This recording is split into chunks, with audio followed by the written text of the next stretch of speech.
하나님께서 오늘 우리에게 주시는 말씀을 찾아서 함께 교독하도록 하겠습니다. 오늘 말씀은 마태복음 21장 6절에서 9절, 신약성경 34페이지입니다.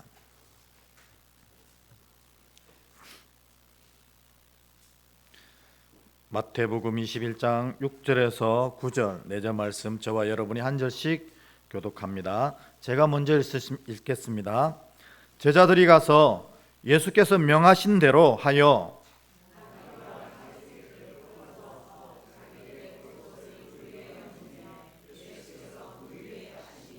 무리의 대다수는 그들의 겉옷을 길에 펴고 다른 이들은 나뭇가지를 베어 길에 펴고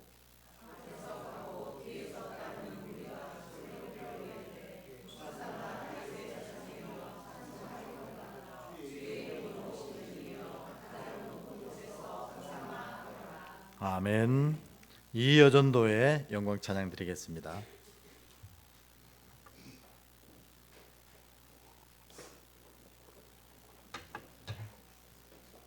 우리 앞뒤로 한번 인사할까요? 예수님은 당신을 진심으로 사랑합니다. 인사하겠습니다. 예수님은 당신을 진심으로 사랑합니다. 아멘. 오늘 종려주일입니다. 예수님께서 우리를 위해서 십자가 지시기 위해 예루살렘 입성하신 귀한 날입니다. 이날 우리가 어떤 고백을 해야 될지 오늘 본문을 가지고 함께 말씀을 나누려고 합니다. 여러분, 좀 화면이 흐린 것 같은데 이게 뭔지 아시겠어요? 어항이죠, 그렇죠? 네. 어항을 이렇게 가만히 보고 있으면 우리네 삶이랑 참 닮았다 하는 생각을 하게 됩니다. 뭐냐면 어항 안에서도 이 분명한 서열이 있거든요. 그 좁은 공간에 몇 마리 안 되는 이 물고기들이 들어가 있는데도 각자의 서열이 있어요. 심지어는 아주 그 중에 또 큰 물고기가 어린 물고기를 잡아먹기도 합니다. 그리고 또 마치 그곳에서 뭔가 된 양, 또 뭔가 할 수 있는 양 막 의기양양으로 막 다닙니다. 근데 이 어항에 주인이 밥을 한 2, 3일만 안 주면 난리가 납니다. 그리고 또 뭐 온도를 다 물고기마다 살 수 있는 온도가 있는데 그 온도를 조금만 안 맞춰줘도 한 일주일 뒤에 보면은 죽어나가는 물고기들이 나오기 시작합니다. 우리 삶이 꼭 이 어항 같다 하는 생각을 하게 됩니다.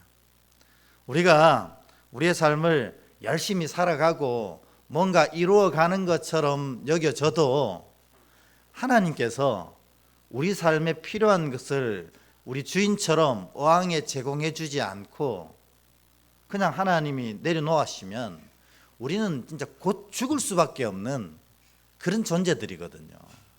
우리가 이 어항에서 뭔가를 이루어가고 있다고 생각하지만 사실 우리가 이루어가고 있는 그 모든 것은 하나님이 제공해 주시는 것이었다는 것입니다. 근데 우리가 이걸 잊어버리는 거예요. 여러분, 그래서 우리 이 얘기를 조금 더 성서적으로 옮기면 우리의 삶의 모든 것은 다 사실 하나님의 은혜라는 것입니다. 은혜 없이 뭔가 될 수 있다는 생각 자체가 바로 죄라는 거예요. 뭔가 할 수 있을 것 같죠? 우리가 대단한 걸 이룬 것 같죠? 그러나 하나님이 우리에게서 손을 거두어 가시면 일주일 안에, 한 달 안에 무너지고 슬퍼하며 죽을 수밖에 없는 존재가 우리들이라는 겁니다.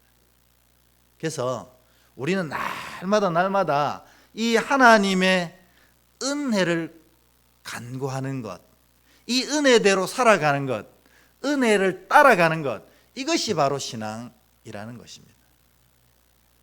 오늘 이 종려주일날 하나님 앞에 선 여러분 모두가 이 하나님이 어항을 챙기시는 사람처럼 온도도 맞춰주시고 먹을 것도 제공해 주시고 물이 더러워지면 갈아주고 또 여러 가지 귀엽다 이쁘다 해주고 이런 놀라운 은혜가 여러분에게도 가득가득 채워지는 이 귀한 날 되시길 축복합니다. 사실 제가 축복하지 않아도 하나님은 이미 여러분을 이토록 지키시고 계신 겁니다. 그래서 여기까지 온 거 아니겠어요? 근데 문제는 뭐냐면 하나님은 끊임없이 우리에게 은혜를 베푸시고 은혜를 채워주시는데 우리가 그렇게 느끼지 못한다는 거예요. 은혜가 없고 은혜가 떨어지고 삶에 문제가 생겨 괴롭고 힘들다 이렇게 생각한다는 겁니다. 사실 그것은 이 은혜가 떨어진 것이 아니고 내 은혜가 내게 다가오는 은혜가 내 안에 들어오지 못하고 막혀 있는 것이 되는 것입니다. 그러면 오늘 얘기는 뭐냐면 우리의 이와 같은 은혜를 막는 게 뭐냐 하는 겁니다. 하나님은 끊임없이 우리에게 그 은혜를 베푸셔서 자녀들이 아름다운 삶을 살 수 있도록 허락하시고 인도해 가십니다. 그 증거가 무엇입니까? 바로 여기 뒤에 있는 십자가지 않습니까? 하나님이 아들도 보좌도 아끼지 아니하시고 우리에게 다 주시는데 나머지 뭐 아끼시는 게 뭐 있겠습니까? 이처럼 하나님은 자녀들에게 풍성한 은혜를 끊임없이 베풀어 주시는데도 우리가 우리 삶이 은혜가 풍성하다고 고백하지 못하는 이유는 바로 은혜를 막는 무언가가 우리 삶에 있다는 거예요. 그게 뭐겠습니까? 성경은 이거다 이렇게 얘기하는 게 있습니다. 욕심입니다. 욕심. 욕심의 성경적인 정의는 뭐냐면 하나님이 허락하신 것을 누리지 않고 하나님이 허락하지 않은 것을 바라는 마음이 욕심입니다. 그러니 하나님이 이걸 허락하셨는데 나는 다른 걸 생각하고 있어요. 그러니 이게 은혜가 될까요? 안 될까요? 은혜가 안 되는 겁니다. 여러분 아침 나오실 때 여러분이 맛있는 밥을 드시고 오셨을 겁니다. 물론 청년들은 뭐 아침을 굶고 온 수도 있겠지만 어쨌든 간에 우리는 밥을 먹고 살고 있습니다. 근데 밥을 먹으면서 이 밥을 벅차다, 감격적이다 이렇게 하고 먹나요? 저도 오늘 아침에 밥맛이 없어가지고 밥을 뜨는 둥 마는 둥 했습니다. 우리가 그렇다는 거예요. 그런데 이 아침 밥 한 숟갈 이거를 내 힘으로 한번 떠봤으면 좋겠다는 사람이 10만 명이 넘습니다, 여러분. 우리나라의 중환자실에 누워있는 분이 그만큼 된다는 겁니다.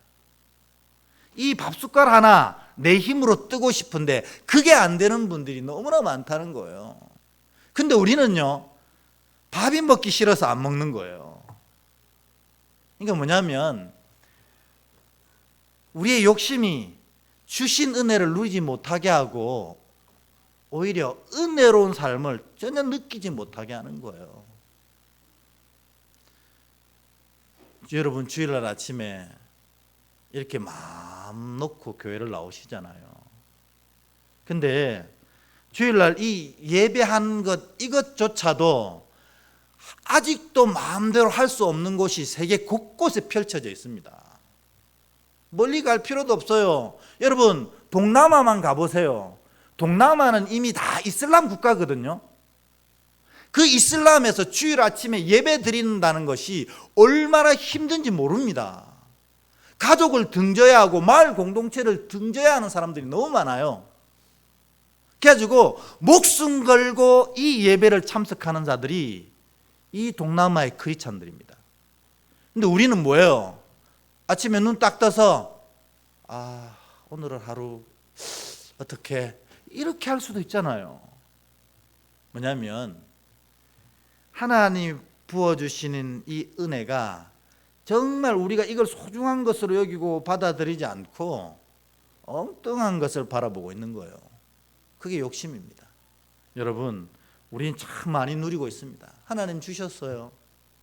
그 주신 것에 대해 감사하며 주신 것을 누릴 때 그게 은혜가 되는 거지, 주시지도 않은 것 나는 왜 이럴까 이러고 있으면 그 욕심이 은혜를 막아서서 주시는 은혜를 누리지 못하게 한다는 것입니다.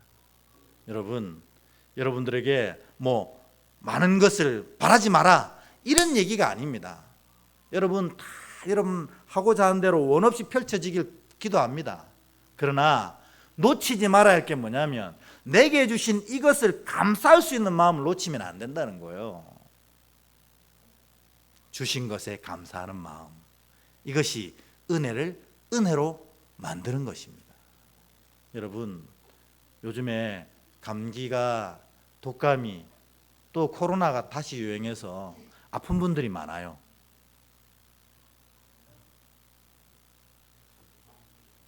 근데 그런 가운데서 이 예배를 아파서 참석 못 하신다는 겁니다.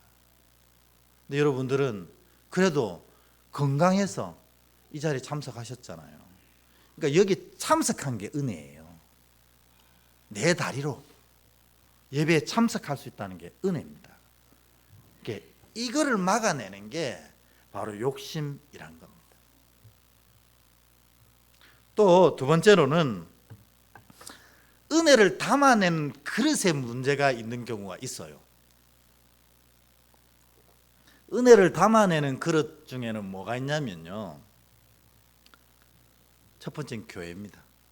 여러분, 내가 신앙생활을 하려고 하는데 이 교회가 마음에 안 들어서 신앙생활을 못할 때가 얼마나 많습니까?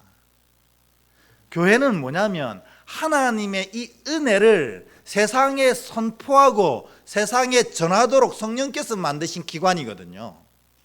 그러니까 사실 이 교회는 은혜를 선포하는 기관입니다. 세상을 향해 하나님의 은혜가 무엇인지, 그리고 그 은혜를 어떻게 누릴지 이것을 선포하는 게 교회인데, 교회 때문에 이 은혜를 누리지 못하는 경우가 꽤 있다는 겁니다. 여러분 다 한 번씩 경험해 보셨죠? 왜 그러냐면 교회가 그 본질적인 사명, 하나님의 은혜를 세상에 선포하는 일에 집중하지 않고 엉뚱한 것에 집중하기 시작하니 교회로서의 기능을 잃어버리게 되는 겁니다.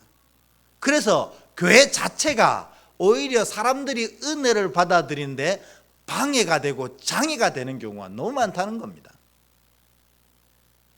굳이 많이 설명하지 않아도 여러분, 교회가 은혜를 막아서고 있는 경우가 얼마나 많습니까? 그래서 어떤 목사님들은 교인들에게 그런 부탁을 하시더라고요.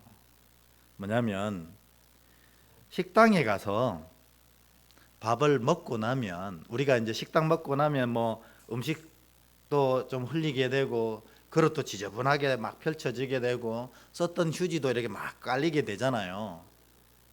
그러면 가만히 생각해 보라고 합니다. 당신이 이 밥을 먹을 때 기도하는 모습을 보였는지, 만일 주신 양식 감사하다고 기도했다면 전부가 일어날 때 그거를 딱 종업원들이 쟁반에 담아가기 좋게 정리하고 오라는 겁니다. 그게 왜 그렇게 했어요? 기도하는 모습 보고 식당 종업원이 그리스도인이라는 걸 알았다는 거예요. 그런데 그리스도인이 나간 자리가 엉망진창인 겁니다. 그러면 은혜를 막아서게 되는 겁니다. 그래서 그런 목사님들은 이 식당에 가서 일어날 때 깨끗이, 그래도 기본적으로 정리해서 이 쟁반에 그냥 담게만 할 수 있도록 좀 정리하고 일어나는 게 은혜를 은혜되게 하는, 교회가 은혜를 선포해내는 한 가지 방법이다, 그렇게 얘기를 하고 있습니다. 왜 그 목사님들은 이런 얘기를 할까요? 교회가 교회로서의 기능을 제대로 할 수 있도록 하자 하는 겁니다. 근데 교회가 이런 일에 집중하지 않고 엉뚱한 세상적인 것에 집중하다 보면 세상적인 분쟁이 교회 안에 생기게 됩니다. 이 분쟁을 바라보고 세상 사람들이 손가락질하는 거예요. 교회도 별 수 없다. 그래서 교회가 이 은혜에 방해하는 은혜의 그릇이 되는 겁니다. 아이러니하게도 우리 교회는 제발 안 그랬으면 좋겠습니다. 우리 교회를 보면 하나님 은혜가 무엇인지를 알 수 있도록 그렇게 신앙하는 멋있는 그야말로 은혜 교회 되길 축복합니다. 두 번째는요, 이 목사들이 은혜를 낄 때가 많습니다. 여러분, 교회의 본질이 뭐냐면 하나님의 은혜를 세상에 전하는 게 교회의 본질이거든요. 목사의 본질은 뭡니까? 말씀을 선포하고 말씀으로 성도를 양육하는, 이게 목사의 본질입니다. 물론 목양하고 목회하고 신방하고 다 있습니다. 그러나 진짜 목사의 본질은 말씀을 바로 전하는 것, 여기에 있는 겁니다. 그런데 목사가 이 일에 집중하지 않고 이 일에 생명 걸지 않고 엉뚱한 것을 바라보고 있다면 그 목사 한 사람 때문에 은혜가 방해가 일어나는 겁니다. 그래서 목사는 말씀을 바로 전하는 일에 집중해도 부족합니다. 사실 목사 자체가 연약하고 부족해서 이거 하나 하는 일도 버겁습니다. 그런데 목사가 다른 데 신경을 쓰고 다닌다? 이것만큼 어리석은 일이 없습니다. 다른 데 신경 쓰고 다니니 당연히 문제가 발생하게 되고 그것 때문에 하나님의 은혜가 가려지게 되는 것입니다. 혹시 여러분들 저를 보실 때 저 때문에 은혜가 안 된다 생각하시면 얘기해 주시고 또 기도해 주십시오. 제가 연약한 인간이라 그렇다 생각하시면 됩니다. 저도 날마다 이 은혜를 전하는, 은혜의 말씀, 생명의 말씀을 전하는 일에 최선을 다하겠습니다. 근데 제가 목회를 하다 보니까 목사가 엉뚱한 일을 해가지고 엉뚱한 데 관심을 가져서 엉뚱한 데 다니면서 하나님 은혜를 깰 때가 참 많더라고요. 근데 그 반대의 경우도 은혜를 깨긴 하더라고요. 너무 혼자서 열심히 내니까 은혜가 깨지더라고요.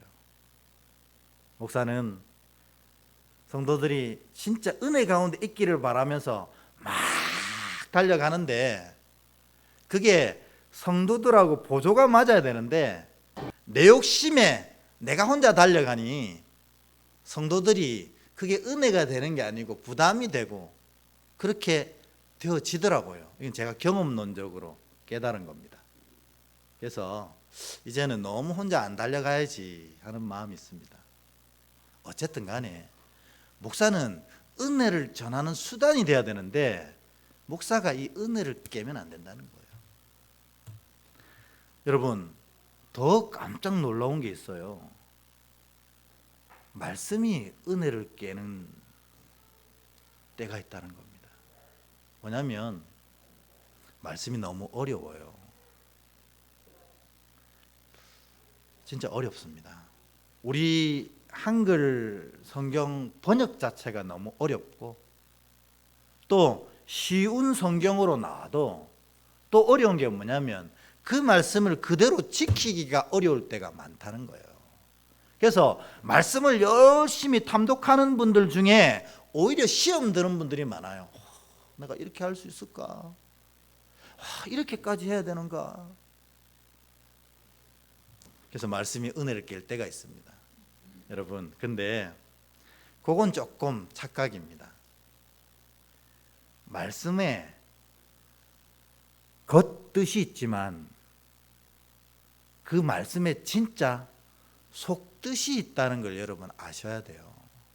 여러분, 말썽을 많이 부리는 아이들 앞에 부모들이 그런 얘기를 합니다. 요즘에는 그렇게 안 하는데 제 어릴 때는 우리 동네에서 그런 얘기 많이 들었어요. 엄마들이 아이들에게 막 소리치면서 뭐라고 하냐면 뭉디 자식아, 그렇게 하는 거 많이 하셨죠. 여러분, 그게 엄청난 저주잖아요. 뭉둥병, 요즘 뭐 치면 나병 환자 될 놈아 하는 거잖아요. 그 엄청난 저주거든요. 근데 그걸 자기 자녀에게 하는 겁니다. 그럼 여러분, 이 얘기를 해볼까요? 이 말의 겉뜻은 나병 환자 델로마였는데 그 속뜻은 뭘까요? 얘야, 제발 좀 바로 살아라. 엄마 말 좀 잘 들어서 바로 살아라. 이 뜻 아닙니까? 여러분, 그렇게 이해 안 하셨어요? 아, 우리 엄마가 나를 나병 들리게 하려는구나, 그렇게 알아들으셨어요? 아니거든요. 바로 살아서 네가 이 세상에 가치 있는 자가 됐으면 좋겠다, 그 얘기를 그렇게 표현하신 거잖아요. 물론 그 표현이 바른 표현인 거 아닌 건 사실입니다만 속뜻을 이해하는 게 중요하다는 겁니다. 이 속뜻을 제일 잘못 이해한 사람이 누구냐면 바리새인들이었어요. 바리새인들은, 유대인들은 이 하나님이 하시는 말씀대로 살려고 애를 쓰는 거예요. 그런데 그 말씀의 겉뜻만 붙잡고 있는 겁니다. 그래가지고 안식일을 거룩하게 지키라, 만일 안식일을 지키지 않는 자는 다 내가 벌하리라, 이 말씀을 듣고 안식일을 거룩하게 지키기 위해서 무엇을 해야 하는가? 그래가지고 물건을 덜 때 몇 킬로 이상 들면 안식을 범하는 건가, 이거를 고민하는 거예요. 그래가지고 10킬로 이상 들으면 일을 한 게 됩니다. 예를 들어서 안식일에 몇 걸음을 그냥 걸으면 일을 하게 되는 건가, 9걸음을 걸으면 괜찮고 10걸음 걸으면 일한 게 되는 거예요. 그래서 9걸음 걸으면 쉬어야 돼요, 무조건. 그리고 다시 1부터 시작하는 겁니다. 그런데 정신없이 9, 10, 11 율법을 범한, 안식일을 범한 겁니다. 이게 말이 됩니까? 여러분에게 여쭤볼게요. 하나님이 안식일을 정하신 이유는 뭘까요? 아직 모르세요? 안식일을 정하신 이유, 우리 보고 쉬라고 하시는 거예요. 우리가 욕심꾸러기들이라 일을 하다가 이 수확이 좀 늘어나고 돈이 되면 안 쉬려고 들어요. 여러분, 그래서 생긴 게 편의점 아닙니까? 안 쉬어요. 24일 365일 안 쉽니다. 저는 그렇게 생각합니다. 가장 비성경적인 가계입니다. 하나님은 열심히 우리 보고 살게 하시고 하루를 꼭 쉬게 하셔요. 왜? 우리가 견디지 못하는 연약한 몸을 가지고 있기 때문에. 그리고 우리의 영도 주일을 지나고 이제 토요일쯤 되면 세상의 때로 온통 가득 차 있습니다.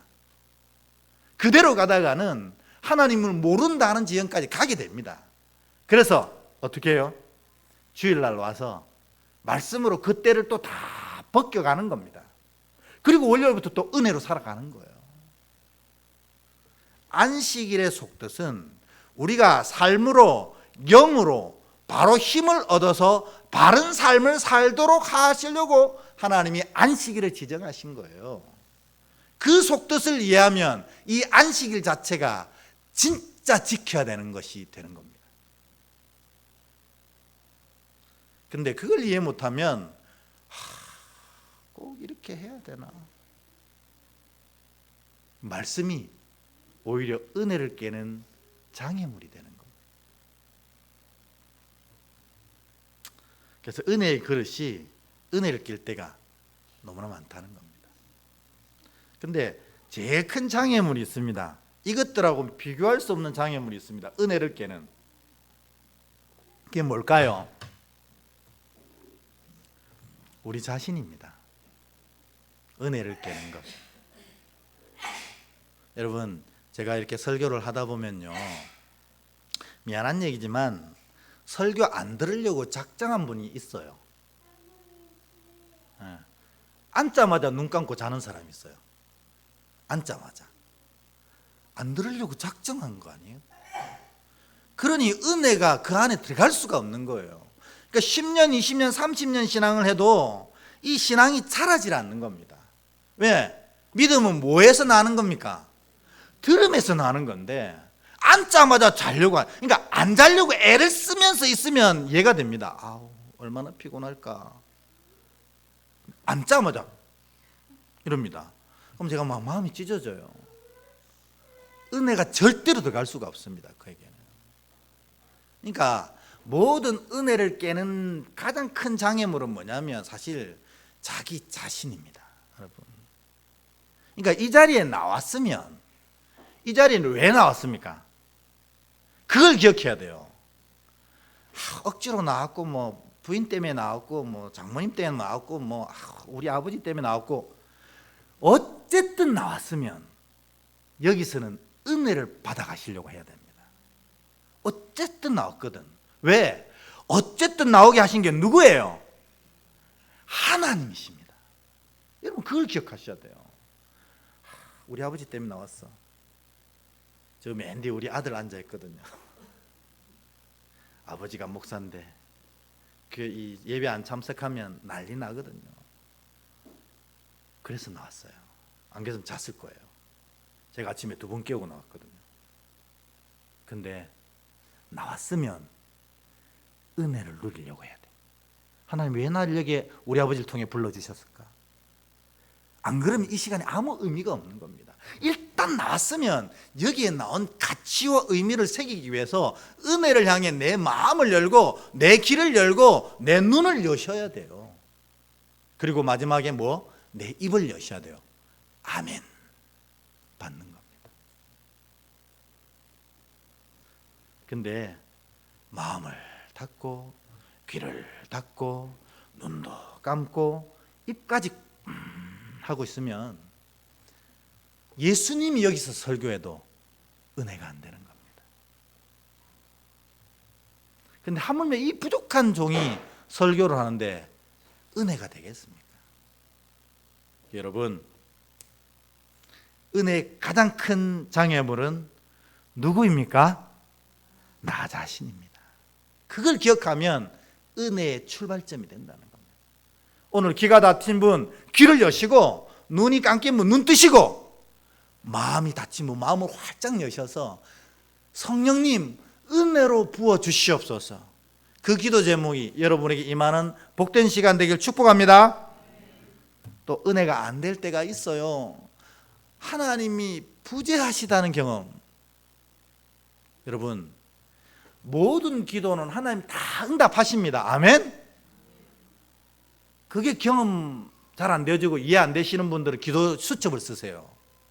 내가 기도한 거 다 기록해 놓고 뒤에 응답한 날 다 기록해 놓으면 나중에 시간 다 지나고 보면 응답 안 된 기도가 없다는 걸 발견하게 됩니다. 하나님 우리의 모든 기도에 응답하십니다. 아멘. 그런데 진짜 응답 안 하실 때도 있어요. 왜냐하면 응답 안 하시는 게 더 큰 응답일 때 안 하시거든요. 오늘 이 예수님의 기도, 겟셋만의 기도가 그 하나님 부재의 절정이었어요. 예수님이 사역하실 때 하나님이 예수님께 뭐라고 하셨냐면 너 이제 예루살렘에 들어가면 십자가에 달려 죽게 될 것이다. 그로 말미암아 내 백성을 구원하게 될 거다. 이 얘기를 해주셨어요. 그래서 예수님도 이 얘기를 제자들에게 몇 번 전했다고 했어요. 3번. 제자들에게 3번이나 그 얘기했어. 나 이제 예루살렘 가면 십자가 달려 죽는다. 이 죽음을 통해서 너희가 하나님께 죄사함을 받게 되고 구원받게 될 거다. 이게 3번 전했어요. 그러니까 주님도 아마 3번 정도 예수님께 얘기하셨나 봐요. 근데 주님 인간의 육신의 몸을 입고 오셨기 때문에 그 고통, 그 처절함, 그 부끄러움 다 아시거든요. 십자가형이라는 게 뭔지 다 아세요? 여러분, 십자가를 지기 전에는 꼭 뭐가 있습니까? 40의 감암매를 맞아야 됩니다. 하나 감암매 채찍으로 받고 나서, 그리고 그 십자가의 세로 기둥은 이미 서형장에 세워져 있거든요. 자기는 뭐냐면 가로 기둥을 메고 가야 합니다. 근데 그냥 갑니까? 온 동네 골목골목 구석구석을 다 돈 다음에 골고다 언덕을 가야 됩니다. 왜 그럴까요? 로마에 저항하는 자들은 다 이와 같이 형벌할 거라고 로마인들이 일부러 이렇게 하는 겁니다. 그러니까 피 온몸에 채찍 맞아서 피로 줄줄줄 흐르는 자가 그 큰 통나무를 메고 걸어가니 얼마나 그 모습이 처참하겠어요. 근데 너희도 로마에 대항하면 잃게 된다 하는 겁니다. 그리고 유대율법이 좀 우습습니다. 피 흘리는 자를 보면, 그리고 죄를 지은 자를 보면 반드시 침을 뱉고 저주하고 돌을 던지게 돼 있어요. 이게 유대율법입니다. 왜? 나는 저 죄와는 무관하다는 걸 선언하는 거거든요. 나는 이 죄를 미워한다는 걸 선포하는 거거든요. 그래서 나는 의인이라는 걸 얘기하는 거예요. 그러니 예수님이 피 흘리며 십자가를 지고 도실 때에 사람들이 율법에 의해 저주하게 돼 있다는 거예요. 그 처참함. 어제까지는 오늘 본문에 뭐예요? 호산나 다윗의 이름으로 오시는 이여, 이렇게 선언하던 자들이 하나님께 벌받아 저주받는 자여, 죽음 마땅하다, 이렇게 저주하는 걸 다 들어야 됩니다. 그러니까 예수님이 하나님께 기도합니다. 하나님, 이 방법 아니면 안 됩니까? 하나님이시잖아요. 이런 고통스럽고 이런 처참하고 이렇게 속상한 방법 말고 좀 나이스한 방법 없습니까? 밤이 맞도록 기도하십니다. 근데 하나님 어떻게 해요? 이런 방구하지 않으십니다. 결국 주님이 이 십자가 길을 받아들이기로 하셨어요. 왜 그럴까요? 이렇게 해야 우리가 구원받는다고 하니까. 그거 하나뿐이었습니다. 주님이, 하나님이 딱 그렇게 얘기하고 딱 외면하시고 하나님의 부재를 경험케 너무 싸늘한 모습을 보이시는 거예요. 이렇게 해야만 우리를 구원할 수 있다고 하시니까 주님이 따르기로 하는 겁니다. 우리 사랑하기 때문에, 그거 하나 때문입니다. 여러분, 우리가 여기 앉아 이 구원의 은혜와 영광을 누리게 되는 것, 아니 아직도 믿음이 약하지만 여러분 여기서 예수의 소리를 듣고 예수의 말씀을 듣는 이유는 뭐냐면 주님이 여러분 사랑하셔서 구원하셨기 때문에 그렇습니다. 그 외에는 없어요. 그러니까 여러분 여기 앉아있는 자체가 이 놀라운 십자가의 은혜 때문에 그렇습니다. 주님이 그 모진 것을 다 감당하실 만큼 우리를 사랑하신 겁니다. 그게 종려주일입니다. 그게 종려주일의 의미라는 것입니다. 주님이 우리를 너무도 사랑하신다 하는 것을 선언하신 날이고, 그 사랑으로 우리를 구원하시겠다, 이거를 선언한 날이라는 겁니다. 이게 종려주일입니다. 그러므로 여러분, 이 종려주일에 우리가 무엇을 해야 합니까? 첫 번째,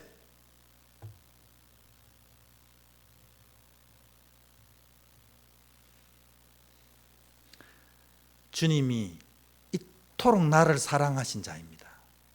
그러므로 나도 나를 사랑하고 아끼는 날이 되어야 됩니다. 여러분 사랑하셔야 돼요.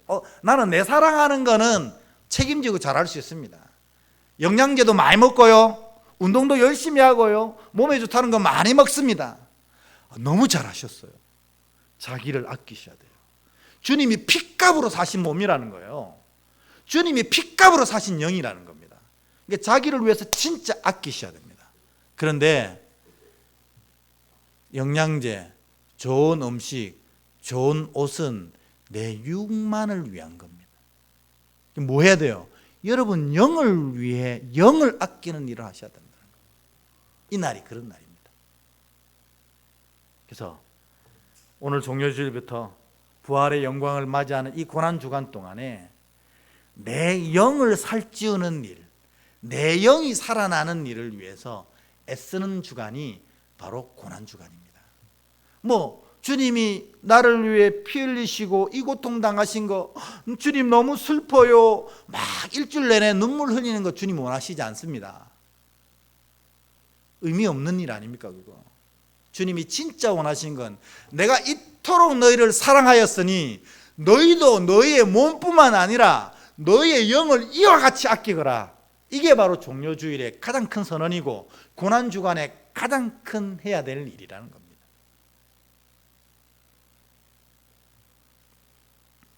그래서 여러분 자신에게 한번 축복해 주세요. 나는 예수님의 핏값으로 산 자입니다. 시작. 나는 예수님의 핏값으로 산 자입니다. 아멘. 다시 한 번 더 얘기할까요? 그래서 이 한 주간 아끼고 아끼겠습니다. 시작. 그래서 이 한 주간 아끼고 아끼겠습니다. 아멘. 그게 고난주간입니다. 내 몸도 아끼고 내 영도 아끼는 겁니다. 두 번째, 옆에 분 한번 보세요. 옆에 분. 그분도 똑같습니다. 그분도 예수님이 이토록 사랑하신다는 거예요. 그래서 이분도 아끼고 아껴주는 게 고난주간에 해야 될 일입니다. 일단 내 먼저 아끼고, 나도 안 아끼고 하지 마십시오. 내 먼저 정말 아끼고 그 다음에 옆에 분에게 아끼고 사랑해 주는 겁니다. 우리 옆에 분한테 그렇게 한번 얘기해 주십시오. 이 한 주간 당신을 진심으로 아끼고 사랑하겠습니다. 시작. 이 한 주간 당신을 진심으로 아끼고 사랑하겠습니다. 아멘. 이게 고난주간의 진짜 의미입니다. 그래서 나를 너무 사랑하고 아끼고 나와 함께하는 이 사람을 핏값으로 사신 자이기 때문에 아끼고 사랑할 때 부활의 영광이 완성되는 겁니다. 이 한 주간 이렇게 사랑하셔서 여러분 삶에 놀라운 부활의 영광이 임하는 복된 자 되시길 주의 이름으로 축복합니다. 아멘.